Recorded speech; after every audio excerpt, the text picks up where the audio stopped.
The starting system for match racing uses the 5-4-go sequence, similar to fleet racing. But at the prep signal, which is 4 minutes before the start, the two boats need to be outside an imaginary line drawn perpendicular to the starting line through their pre-assigned end. One boat is yellow and is assigned the race committee boat end. The other is blue and is assigned the pin end. The other difference is that the boats must cross the starting line for the first time going downwind, or from the course side to the non-course side of the starting line. This makes it so the two boats have to confront each other so the sparks can start flying early on. The standard match race course is a windward leeward course, twice around with marks to starboard, which makes for a much more tactical race. You start and finish across the same line, and the leeward mark is set just to windward of the start-finishing line. The race takes approximately 15 minutes.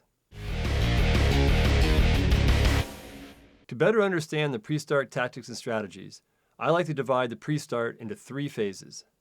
The first phase is when the boats come together for the first time. After that initial meeting, the boats usually chase each other around for a couple minutes in what I call the middle phase. Then it settles down to the third phase, which is the final approach to the line and the start. I'll go through each phase now. Shortly after the prep signal, which is 4 minutes to start, each boat passes their end of the line and then crosses down through the starting line. This is called their entry. To properly enter, the entire boat must cross the starting line. You actually have 2 minutes to do this, but in reality, you should do this in the first 10 seconds after the prep signal to get it out of the way. Then the action can begin. The best way to get your timing right is to sail a 40-second loop outside your end.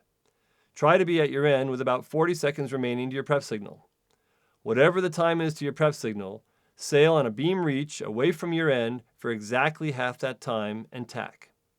You should be back at your end shortly after your prep signal.